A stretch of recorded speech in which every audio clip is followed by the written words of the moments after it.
It's Friday morning, and have successfully negotiated another work week, hopefully, and look forward to seeing you Sunday to worship. So we're going to be finishing up this series of devotionals this week, and we're talking about how to hold up under persecution and suffering in life. And we're taking some verses out of 1 Peter, the first chapter, to learn how to do this. And in this thought, there's three things that help us be able to hold up under these times that we have in our lives. Number one, and it's all about our salvation. The salvation past, which is the fact that we have been saved from sin's penalty. So there's no more condemnation.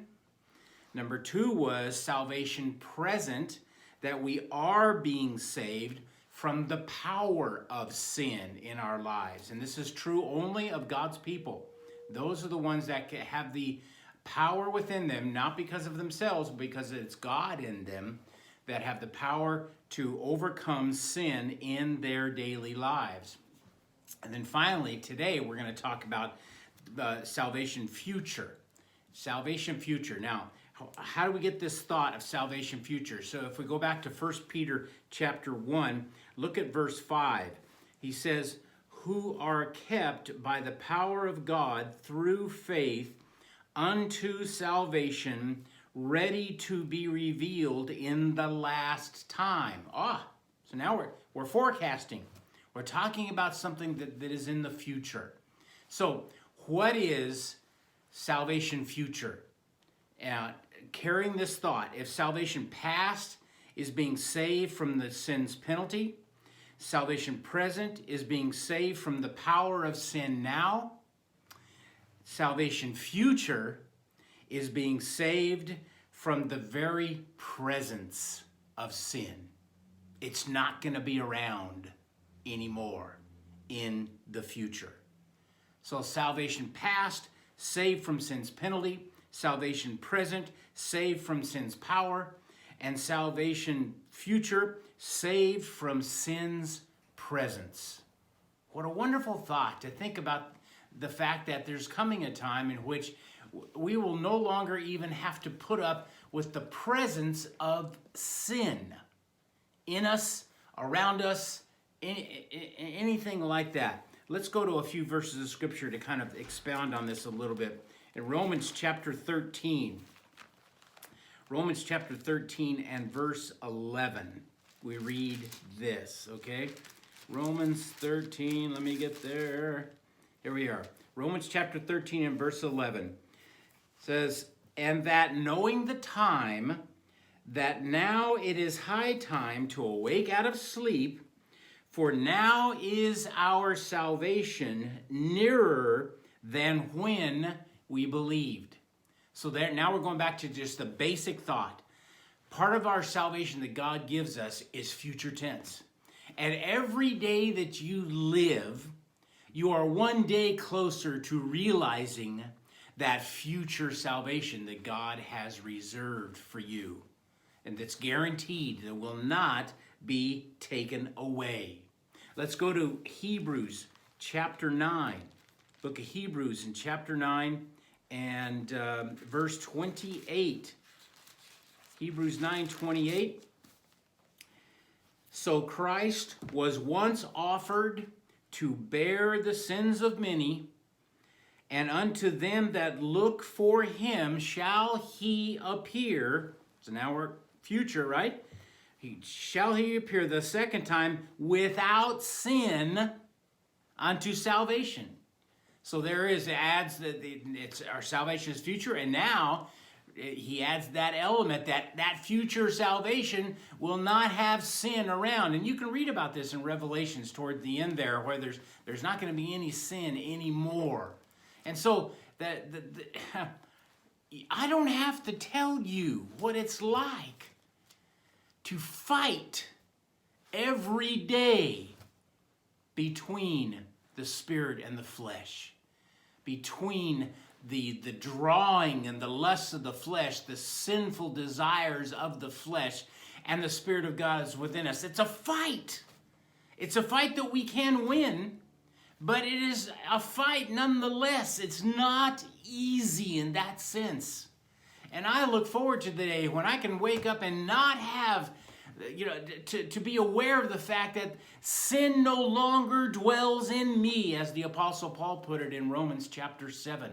In my flesh. Why? Because I'll have a new body, and the new body will not have sin dwelling in the flesh of my new body.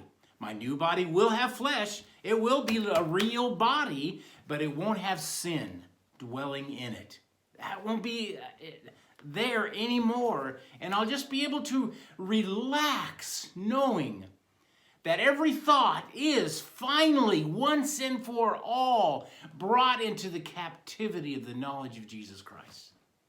I won't have to fight the sinful thoughts, desires that I have anymore. I'll be totally free of those things.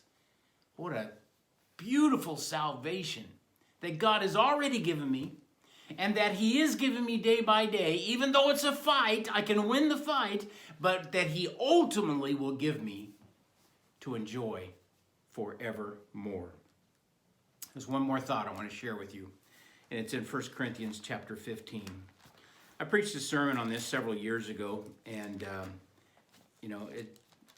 it's a very interesting thought. And it was about this. I think the title of the sermon was "The Last Enemy." Our last enemy. And you might think, within a spiritual or Christian or theological context, however you want to put it, you might think, well, the last enemy is Satan, right? Now, and he's going to finally be put away forever. Well, yeah, but it's not. The scriptures actually give us exactly who our last enemy is, and it's not Satan. So what is it? What does the Apostle Paul say here? 1 Corinthians chapter 15 and verse 26. He says this, referring to the future time when Jesus comes back to the earth. He sets up his kingdom, and at the end of that kingdom, Satan is put down forevermore. But here's the last enemy. The last enemy that shall be destroyed is death. Death. That's especially meaningful to me. During my 30 years of working in EMS, and working for a funeral home in Napa for so many years, I had my fill of death. It wasn't like when I went to work as a medic that I saw death every day. And so it didn't happen every day. But I tell you what, after a while, you've had enough, regardless of how often it happens. I've had my fill of death. Death doesn't look good. It doesn't smell good. It's not a pleasant experience to see somebody die right before your eyes, like I have had to experience. And so it's a terrible thing. Well, where did death come from? It came from sin.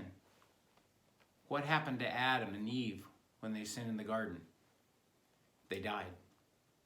Oh, I know, they didn't die physically right at that moment in time, but they began the death process at that moment in time. And spiritually speaking, they were separated from God. Now, God rectified that, and when they believed in God's sacrifice for them, they came back to a spiritual relationship with God, probably pretty quickly, when they recognized what they had done, what God had done for them, and the fact that they just simply needed to trust that God had this plan in place and that they would ultimately be okay. But their physical bodies began to die that moment. Death. The last enemy is death. Why? Because sin will be no more. Salvation, past, present, future. Future is being saved, being delivered from the very presence of sin. Try to look for it, it won't be around. And because of that, no more death. Death won't be around either.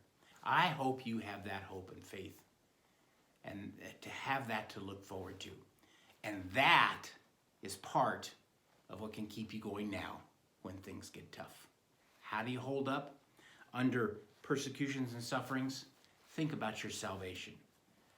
your past salvation, that you have been freed, rescued from the consequences, the penalty of sin.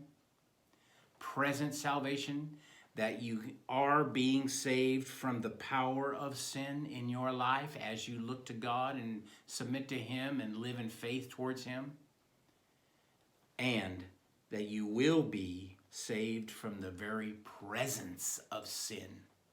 And you won't have to worry about it anymore. God bless you. I hope this meant something to you. We'll see you next time.